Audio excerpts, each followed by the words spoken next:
G'day viewers, welcome to Ride Far and Wide.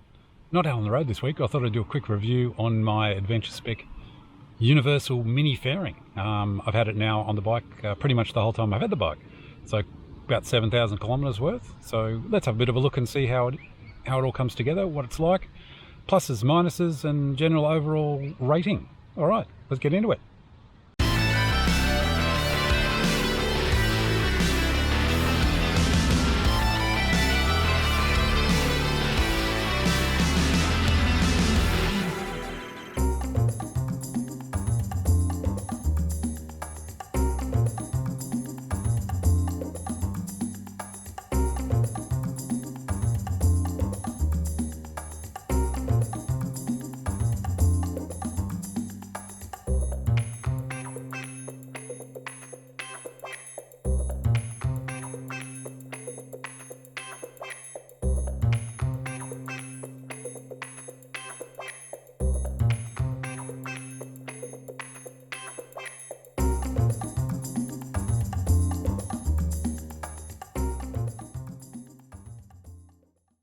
So I bought this from Adventure Spec in the UK. I had to order it online, and I think the total cost was around $220 landed here in Australia.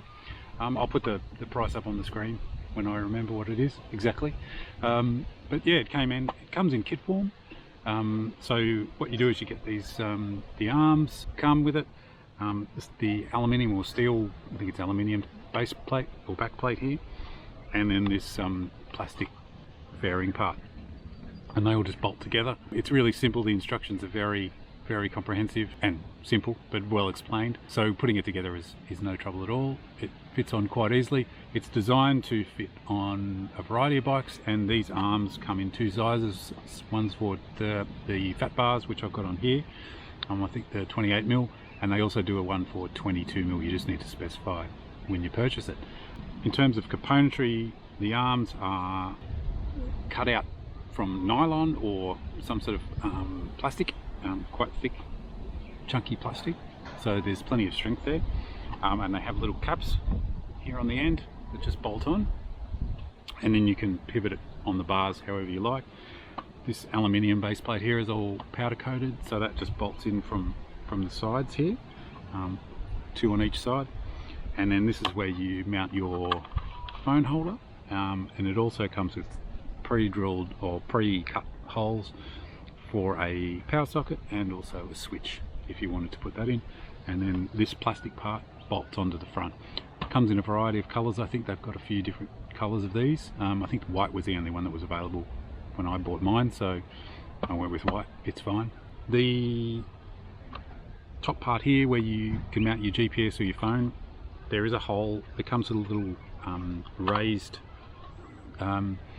platform that bolts on, and that's got the amps, I think it's AMPS hole drilled in it, so it will take different types of GPS mounts. And I bought this phone mount on AliExpress, I think it was only like $12, and that bolted on quite nicely without any adjustments. I just found one that had the right hole pattern, and that works really well. It just slides out, and you can set these to suit the phone, and that holds it really well.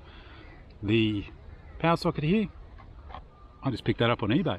It has a USB-C and a USB 3 power outlets, and it also has a little on-off button, so you don't need to switch it in, and it gives you a voltage readout as well. That's been really good. That only cost me $18 or something like that, and it's been fine. So that just wires up straight to the battery, and I've just got the wires running down through there and along and under the battery. That was really easy. The switch here would be maybe if I was putting some driving lights or auxiliary lights on. I haven't felt the need to do that, so at this moment it's sitting there unfilled at the moment. But as for the fitting took about 20 minutes. It was really simple. It was just a matter of working out where I wanted it to go, and then once you get it on, put it all together. I just put it all together on the kitchen table really, and then took it downstairs and bolted it onto the bike. And then it's just a matter of playing with the angle, so how up and back you want it. I'm probably going to change it a little bit now that I've had it on for a little while. I might just make it a little bit steeper I did have to move my bar mounts, so they were swung around 180 degrees and I couldn't get these arms on. So all I did was undid those and I swung them through 180 degrees, so they gave a bit more space here for these to bolt on. Your bike may be different. I think they are universal, so you can play around with them a little bit to make them fit. But other than that, it's been fine. It's super solid. It works really well. You do get some wind noise, I've found. As you might expect, it's pushing air up around your helmet area. So where it would have been a fairly nice clean airflow, with this on now, you do get some wind noise. It's okay. I wear earplugs anyway, so it's not a real big deal. There's a slight bit of buffeting around the helmet, but it's nothing that I would consider a problem. I've certainly had bikes with way worse buffeting than that. And again, you could always muck around with how the angle is to play around with that depending on your height.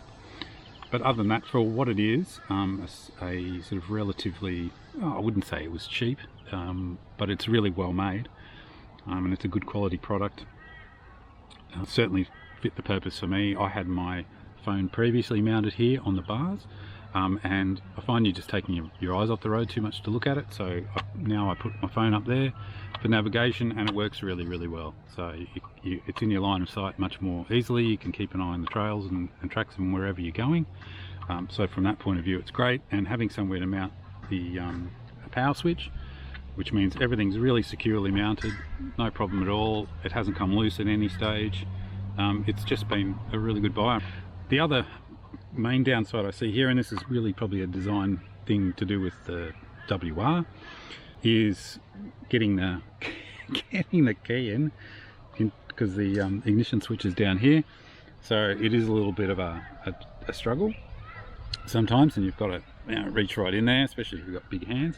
So that's another reason why I might pull it up a bit, and it means I can then reach around the back here and get the key in a little bit more easily. I just worry about the key sometimes going in and maybe at an odd angle and putting a bit of stress on it. I hate for it to damage the lock, the ignition barrel or anything like that.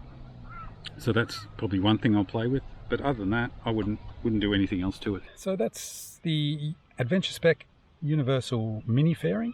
All up, look, I think it's a really good purchase. I'm really happy with it. It's worked out excellent for me. A few little mods I had to do to get it on, of course, switching around the handlebar clamps, but that was an easy one. It hasn't affected the handlebars in any way. Wiring up the switch, the USB power socket to it was really simple, and there's plenty of places actually to put the wiring, so you can get it all squared away neatly, so it's not going to rub on anything. That was all really good. Fitting it, installing it was super simple, and it can be adjusted. It's really just a great product. It works really, really well. It suits me perfectly. I love having the phone up in eye line for riding, so I can just take a quick glance down. I'm not really taking my eyes too much off the road, so from a safety aspect, and it's also handy when you're navigating, when you're in an area where you haven't been before and you're trying to follow some sketchy trails. You've got a few choices and you're trying to, equate what's that little colour line on the map with what's in front of you. Having it all there in clear view makes life a lot easier and saves you missing turns and things like that. Or I still miss quite a lot of turns, but hey, that's part of the fun, isn't it? So yeah, but overall, look, it's been really good. Price wise, yeah, maybe it is a little bit more expensive. It's certainly much lighter and less hassle. I can take it on and off if I wanted to, compared to say something like those full house Dakar style rally towers that you can buy for some of the bikes, which require changing headlights and all kinds of modifications to fit them on, and they're also a lot more expensive. I think the cheapest of those kind of good ones start around the $1,000 mark here in Australia, or even more. So for a couple $100, it gives me pretty much all the functionality of that kind of thing, and if I need to, I can take it on and off. Yeah, I'm super happy with it. Adventure Spec were fine to deal with. I had no problems. The quality of manufacture is really good. It certainly seems really robust. Goes together like it says on the tin. So yeah, I definitely recommend it if you're in the market for one. Not just for WRs, but for any type of small, mid-size enduro bike or trail bike. It'd fit really nicely. So definitely check it out. The Adventure Spec Universal Mini Fairing gets a big thumbs up from me. Really like it. Cheers. I'll see you next time. Bye-bye.